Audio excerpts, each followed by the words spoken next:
10:21 here on Doug Pagitt Radio. Welcome back. Glad to have you all aboard. It's 10:21 here on November 1st, All Saints Day. If you're unfamiliar with church calendar, churches run their own calendar, kind of big streams of the church, like Catholic Church and Protestants and the Orthodox Church, Eastern Orthodox Church, and so on. They run their own calendar, sort of the way that schools would have their own calendars, or farmers would have a calendar, or something like that. So they run their own calendar, and one of the big days here is All Saints Day, in which has been made extremely popular by the day before All Saints Day, that being Halloween, All Hallows Eve. So this is one of these days that's been a big deal in Christian circles and big deal for church people to think about and to talk about. And I've got a few reflections on it, frankly. I think that this All Saints Day is, frankly, it causes a little trouble. It tends to be one of the days in which maybe the intention was for people to remember all the good folks who've gone before us, that kind of thing. But how it actually functions is that it reminds people that there's these different streams of religion, different streams of Christianity in particular. And then in those different streams, there's all these differences. And so it tends to accentuate the differences. So I wanted to put a call out today to the people listening here to the radio show, that they would give us a call in on All Saints Day and let us know how you've changed in your faith. So maybe you're somebody who grew up in a certain tradition, or you started out and you chose one, and now you've changed. Maybe it used to be you'd say, man, I can't imagine that I'm just sitting around on Sunday morning heading out to brunch or listening to a radio show. It used to be on Sunday mornings I was a pastor of a church, or it used to be that I would do my faith in this particular way, and now I do it like this, or it used to be that I had no faith at all, and now I have one. So I would love to have your comments here on the show about these kinds of changes, what's happened over the course of the next hour and a half. You can call in any time, no matter what segment's going on. We'll throw you on the line here. We want to make this our All Saints Day tradition around here for you to talk about how you have changed. Because one of the things that happens so frequently with these church holidays is it reminds people of how they're supposed to be the same, how it sort of pulls us back to the way that it used to be back in the 600s, when it was declared as All Saints Day, and then people get all strange about it. And so we'd like to hear a few people tell about how they've changed. So here's the call-in numbers. If you don't know it already here at AM 950, you call into 952-946-6205. And you call in. Grover will screen your call, make sure you're the right kind of person, that you're, appropriate for religious radio. That's not quite right. No, he'll get you all lined up. He'll talk you through it, how it goes. And then you share your story. Now, if you're on the chat room over here at DougPagittRadio.com, we do have the video feed going now. Sorry about that. That was my error on the first segment there. But we do have it up and going. You can also chat your comments in there, but it's a little more, a little different to have you in the chat room than have you calling in. So I'd love to have a caller in here over the course of our day. 952-946-6205.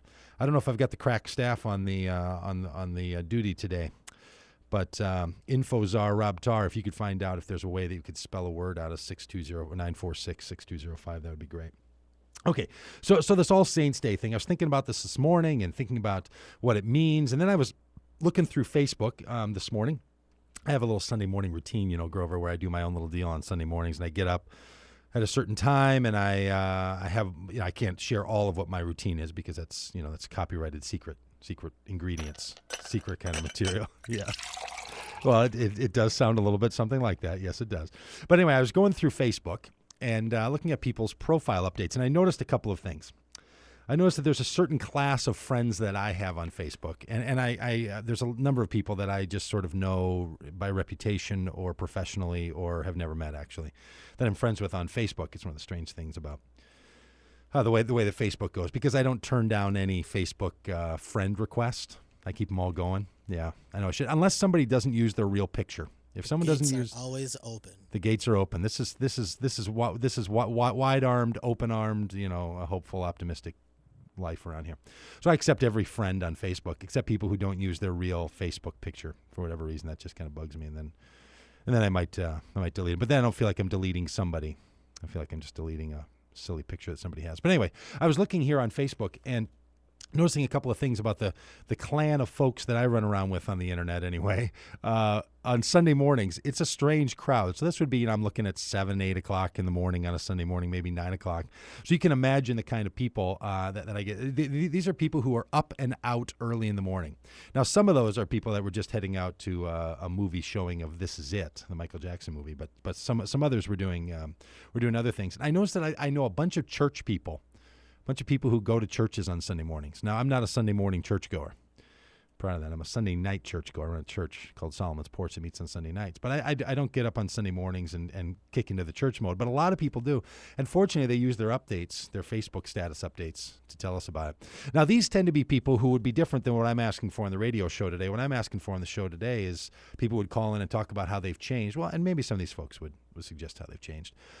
But the posts that I tend to see on Facebook and Twitter tend to be people who are really super excited about their churches. Now, that's probably a good thing. It's probably better than people going bored. But, I mean, the kinds of things that people write about how great their church service is going to be, or a number of people that are like, oh, we're playing this song in the worship band today, and I can't wait to hear it. It just, it sort of makes me smirk, and I try not to be pejorative about it, but just sort of like, really? Like, you still get fired up because you're playing that same worship song, or these pastors. One of them wrote today, we're going to have an absolutely incredible day doing something we've never done before at Sunday at church. So people are super excited about church and going to church in the mornings, and so there's a whole crowd of these people that are up early and out the door. Now, if you're familiar with a book called Nickel and Dime to Death, this woman kind of lived in, she worked a couple of menial jobs over the course of a year and wrote about her experience doing that. And she writes about how it was church people on Sunday mornings who were always the worst tippers, that the wait staff at the diner she worked at didn't like to work Sunday mornings. They couldn't earn enough tips from the church people that would come back. This is true. Yeah. I'm going to have to interject just a little bit. Is that right? I used to boss at Red Lobster. Yeah. And that is true. All the servers would complain about that. They would complain about the church people coming in because they didn't tip well enough. And they'd come in groups, too. Like they come in 3 groups. tables, 4 tables. Yeah, and they all sit together, and then it doesn't get to be, and nobody can decide on the tip, and nobody thinks they pay enough. Exactly. And they're always trying to say one bill, and then people don't want one bill, and, yeah.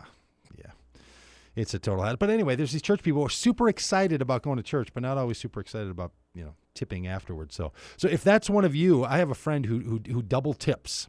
He tips 20 or 30%. I was with him the other day. He tipped, I think, 30% at a restaurant, and he said, I'm just paying back for all the friends of mine who don't tip enough. And he was talking about these church people.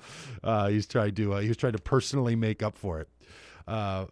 Anyway, I'd love to have your calls in here at 952-946-6205 if you'd like to share a little story about how things have changed for you, about new ways of thinking about the world, about new ways of thinking about your faith and all the rest of it. And maybe you're one of those church people that you're coming home from church because you were there early and you're listening to the show now and you're like, man, it was so great at church today. That'd be fine too. I'd love to hear that. I know you're doing those kinds of updates there on Facebook. But this is Doug Pagitt Radio, where we talk about religion. We talk about parenting. We're going to be on with Carla Barnhill here after the break. Carla is the curator of themommyrevolution.com. So if you haven't been over to themommyrevolution.com yet, you should get yourself over there and see what she's talking about, and she'll be sharing that with us. And we'll be back here after this break on Doug Pagitt Radio, religious radio that's not quite right, with Carla Barnhill, and maybe even some callers on their stories of how they've changed in the way they think about and practice their faith. On AM 950, the voice of Minnesota. To her Cheshire smile, I'll stand on fire.